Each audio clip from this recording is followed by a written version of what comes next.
welcome to the Parkinson's Foundation's Mindfulness Mondays. We'll begin shortly. For today, grab a pen and paper. For today, grab a pen and paper. Yeah, good. Everyone's moving. That's great. Grab a pen and paper or open the chat box. If you don't want to write, you can type. If you don't want to type or write, you can just say things out loud, okay? Everyone will be muted for today's presentation, and you can choose to be on camera or not. You'll see that we love to be present, so if you're comfortable with it, join us on camera. Our next live session will be with Nico next week is April, my gosh. Right? Yeah. No. Next week is our Spanish programming. The following week, we return live to English programming, so April 1st. Cool. PD Health at Home is presented by the Light of Day Foundation, whose generosity has made this programming possible. Know that we provide weekly education and wellness programs virtually through our PD Health at Home series. That's Mindfulness Mondays, you found us, Wellness Wednesdays, and Fitness Fridays. As a reminder, our programs are held at the same time. That's 1 p.m. Eastern Time. You can learn more and register for these programs by visiting parkinson.org/PD Health. And this Wellness Wednesday, we're going to address off periods, the return of Parkinson's symptoms. So off periods can be a troubling aspect of Parkinson's disease. There are times in the day when your medication may wear off suddenly or gradually, and movement or non-movement symptoms can return. So in this webinar, we'll focus and discuss those off periods, their impact, and what to do about them. You can find out more and register for this Wellness Wednesday, again at that link, parkinson.org/PD Health. And this Friday is our live Fitness Friday, so come hang out with me on March 22nd. We're doing power moves, so cardio, strength, balance, coordination exercises will be added to the Power Moves curriculum. We'll explore exercises that improve our range of motion, agility, and quality of movement, everyday living. Same link, parkinson.org/PD Health. Good, let's drop in for a second. I'm feeling lots of energy. How are we feeling? How are we feeling? I'm looking around. You doing okay? Yeah? Okay, thanks for the thumbs up, George. Take that exhale. Good. Let's close our eyes. Let's just do a quick minute drop in, okay? Close your eyes if that feels okay. Get comfortable. Let the shoulders get heavy. Breathe in. Breathe out.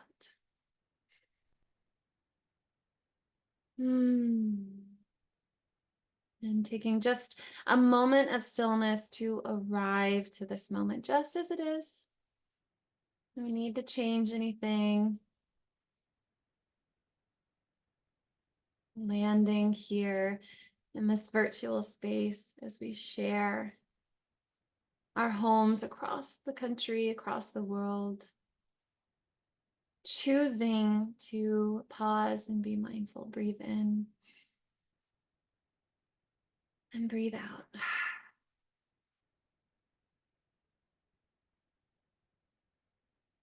Wonderful. Thank you all so much for being here. So today's discussion and practice revolves around the conversation of doing and being. We can think about life as having two different ways of existing. The first is doing, and the second is being. Doing would mean that I'm active. I'm giving effort. I'm trying to achieve certain things. I'm trying to reach somewhere. I'm trying to fulfill certain goals, right? There's an activity, an effort when we are in a state of doing. Being, on the other hand, is the meditative state. Being is that space where we let go of any effort, any attempt to think about or to achieve anything. There's no analytical relationship with the moment. It's a complete letting go. So for example, last week was an absolutely gorgeous week in Western North Carolina, filled with sunshine, warmth, spring rains, and birdsong. I sat on my porch with this really curious vessel of connection, right? That we call our computers. I was sitting on my porch with my computer in a state of doing. I was writing emails, creating a presentation, taking phone calls. When suddenly I heard the world around me. I heard it. My doing became being. I closed my eyes, overwhelmed by the songs of the birds, the whisper of the winds through the trees. I could feel the soil of the earth waking up into spring. I didn't plan this. It just happened. And I didn't question this state of being. I chose to be present with what was happening right in the moment, in the middle of doing. So when we are exploring these different states of doing and being, we can come to think of these two in the same way as we experience our breath. We inhale and we exhale.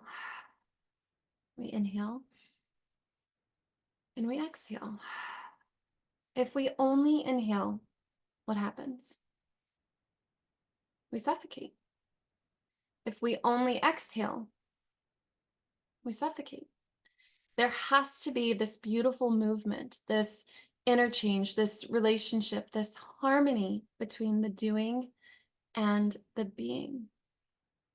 In life, we could maintain a certain balance between these two, between striving, achieving, and doing, and relaxing, fully present into being. And I believe we can only live life to the fullest when we find this healthy relationship between these two states, the state of doing and the state of being. Now, being engaged in life, meeting people, making choices, accomplishing tasks, all these aspects of our doing are such a wonderful part of life. And it's important. It's an important part of life, a necessary part of this human experience to feel socially connected and working towards a purpose. I love being part of this active life where I have goals and I have dreams and I'm working to fulfill them. I'm moving forward in that state of doing. It's an incredible part of life and it can be a significant source of joy for all of us. And when we are only in the doing, it can move us into the realms of stress, anxiety, depression, a significant phenomenon that is so frequently happening in so many of our lives, especially when impacted by Parkinson's. The result of doing too much, doing, running out, burning out, and collapsing is a result of the imbalance between the two states of existing, doing and being. Any care partners here feeling super called out right now? We want to have conversations with ourselves and with others to explore this sacred act of balance and harmony, which allows us to do the doing and then let go. Do and then let go. So we start by learning how to get comfortable with the simplicity of being present. Presence, meditation, letting go, surrendering to the moment without any thinking about the moment or any need to be anyone. Like right now, this is presentation mindfulness Crista. This is someone, this is a facet of all the characters I am in my day-to-day, without need of being anyone or doing anything, and then moving back into activity, into the doing, refreshed and energized. That's a healthy balance of life, of being effortful and easeful. So I'm going to pause real quick and just ask, what is one part of your life that you could offer a little bit more ease? What could feel a little more easeful? For example, in the morning, waking up at 6:30, 7 o'clock in the morning. The doing that I do in my bedtime routine allows for my morning to be much more easeful.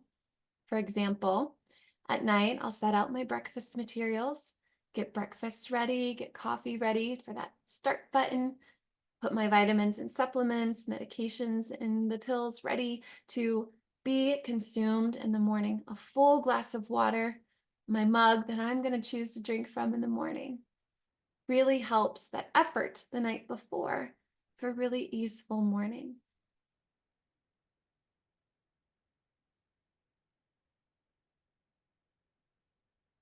Now, learning mindfulness and practicing meditation allows us to have a choice. The choice as to which one is the appropriate option in this particular moment. Right now, should I move into doing? Is it a moment that calls an experience of doing and requires effort? Or is it a moment that invites me to just be? I can be as long as I need to be. And then when needed, I can move into doing, just as I did on the porch last week. I was doing, and I was invited to be present and shift back into doing after that moment passed. Now, let's be clear on what it means to be, right? This can be kind of an abstract way of thinking. What does it mean to be?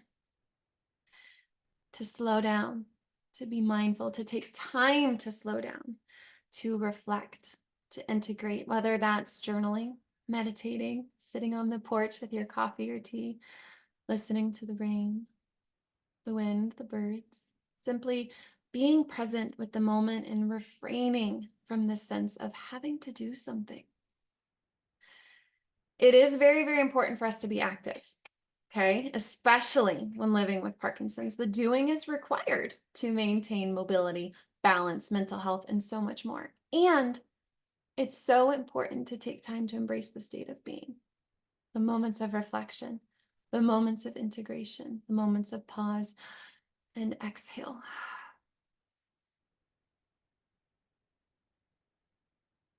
We could learn how to move into the exquisite state of being, how to step away from the doing and come into a more present mind, a more present body, and meditate.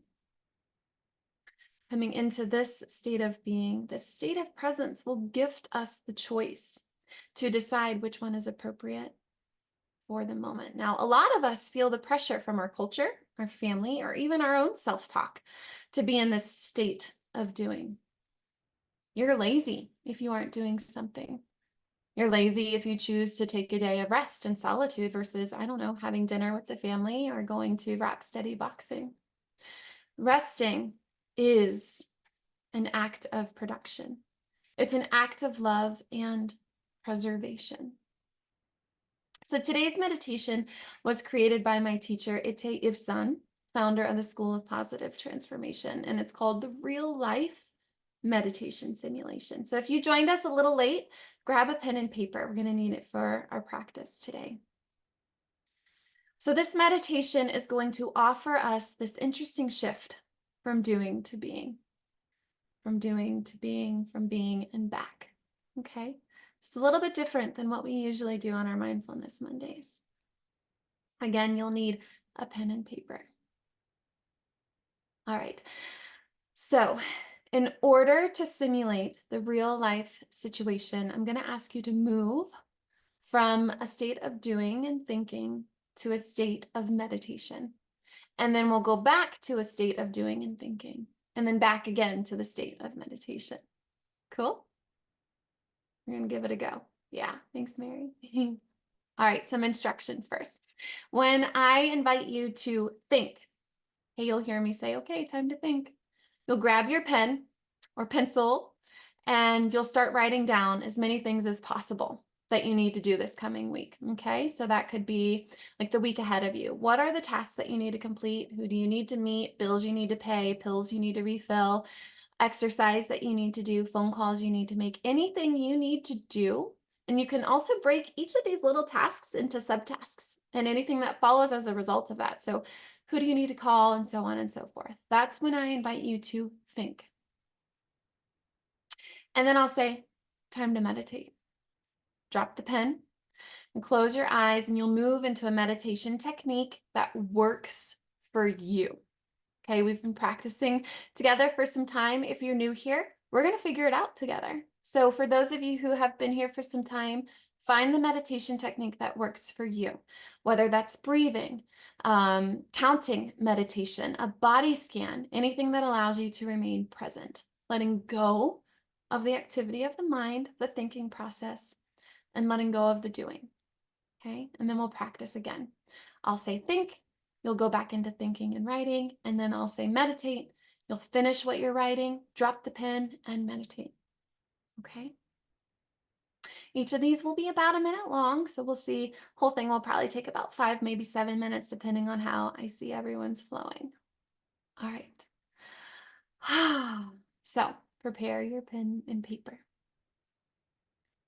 and start thinking and writing. Start thinking and writing.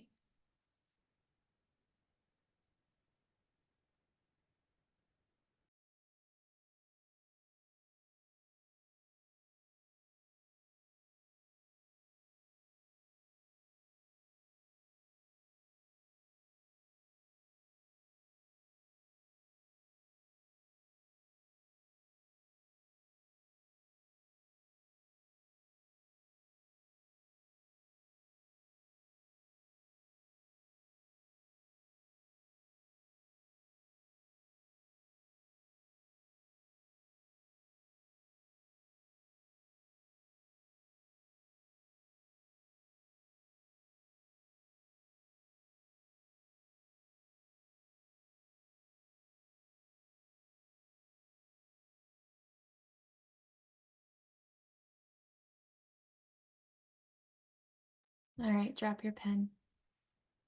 Take a deep breath in. Let's move into meditation.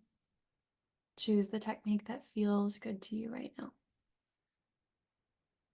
Closing your eyes, bringing full awareness into your anchor, whether that's the breath, a counting meditation, a body scan. Feel your breath. Connect. Very present.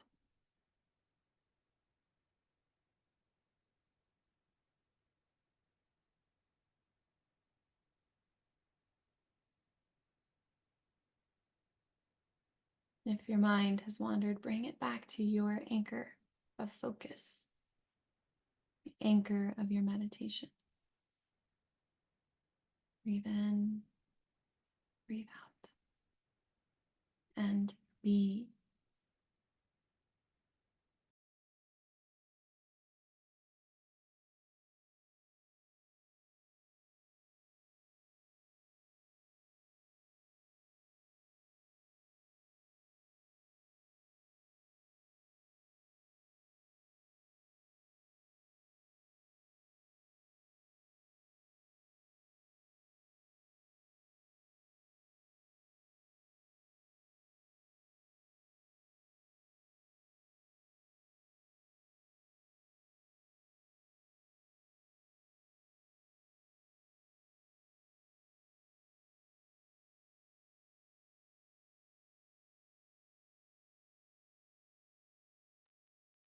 Deep breath in.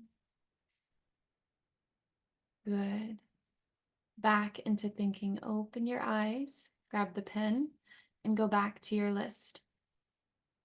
Who do you need to meet? What do you need to do?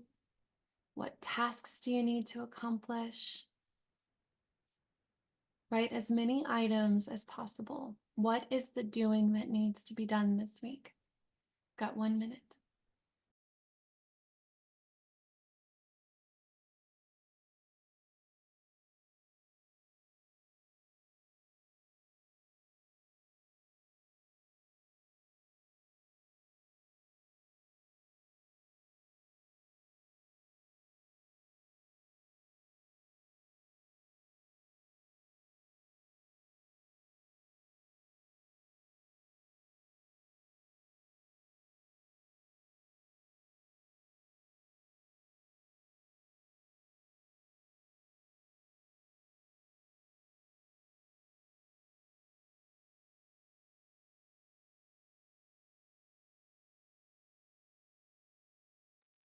Good. Keep going. Keep going. What needs to happen outside? What needs to happen in the home? What doctor's appointment do you need to make? Who do you need to follow up with?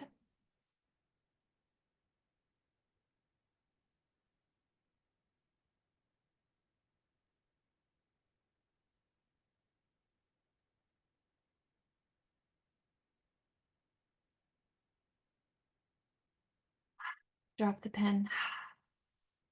Close your eyes. Back into meditation. Could feel nice to shake the hands or shake the head. And come back to awareness, attention, your focal point, whether that's your breath, a sound, body scan.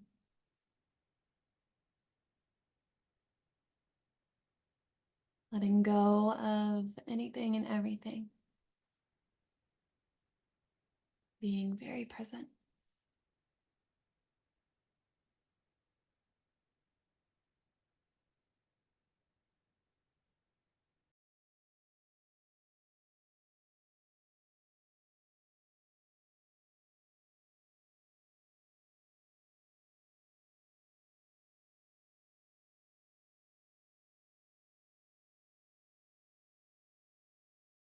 And if your mind has wandered, bring it back to that anchor, the anchor that you've chosen to focus on: breathing, sound, body.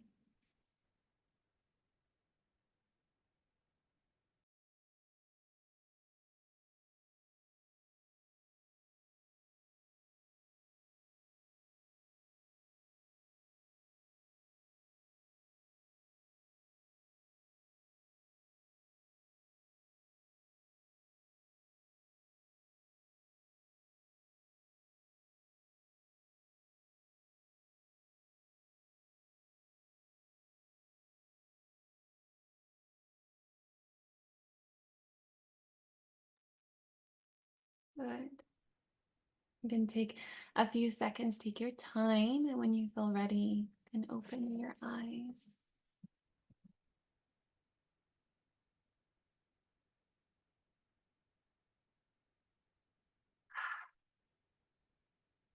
So that can be a very interesting movement from the real life activity into meditation and into real life activity and back into being.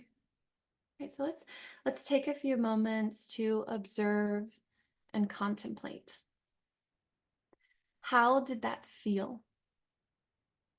How did it feel for you to move from the activity into meditation?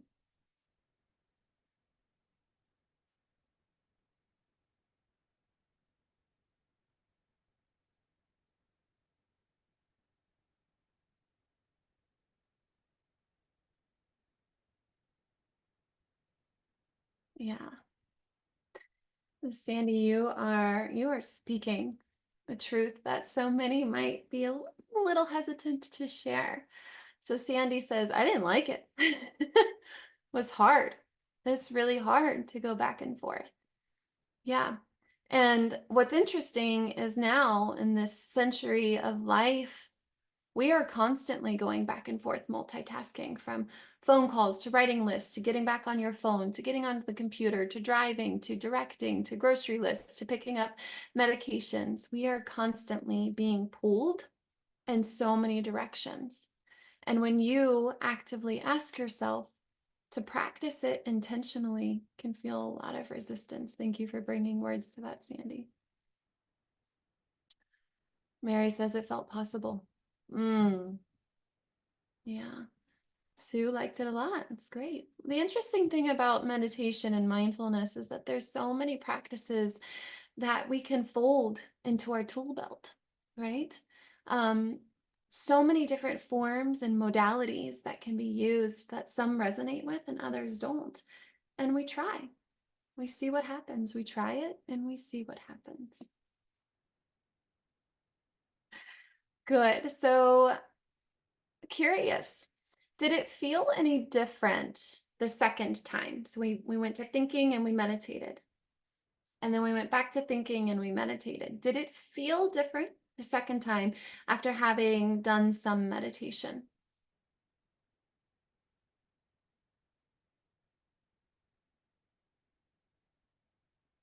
Deeper for both. Thanks, Babs.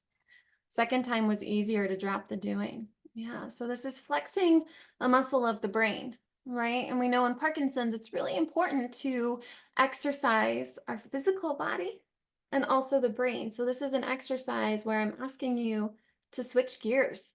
Not easy. Not easy. Yeah. Reverend Dale says it felt good to go from activity to meditation. It's a little difficult to move back to activity. Oh, so good. Yeah, I love that.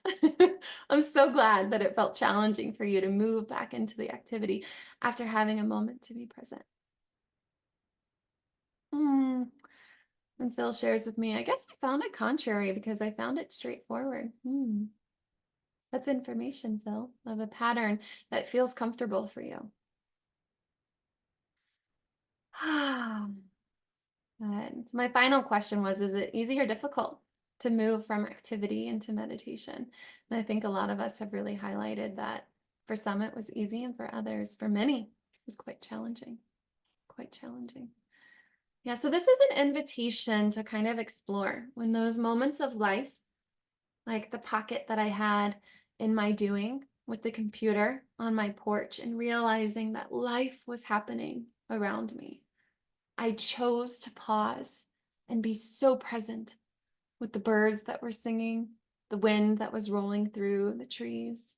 I chose to pause and to be, and then shifted into doing. And that felt so nourishing, so nourishing.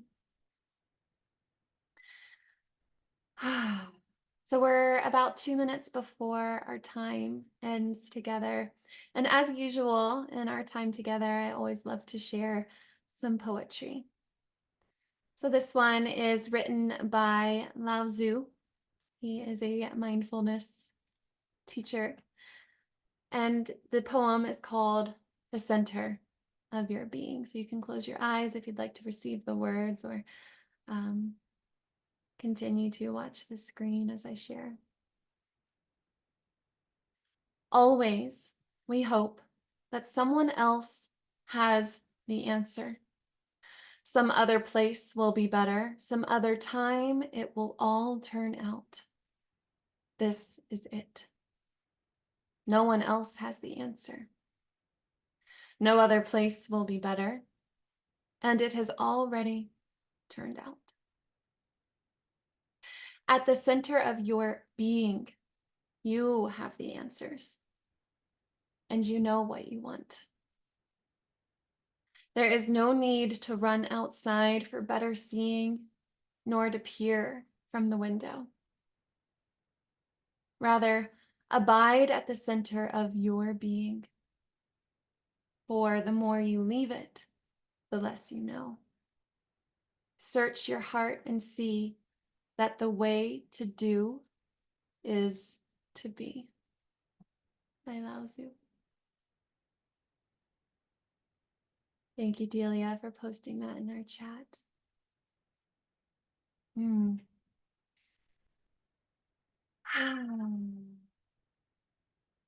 So grateful for all of you that continue to show up and be present around the world in this sacred container of connection through the World Wide Web. We'll see you again soon. Until then, may you be present. Thank you.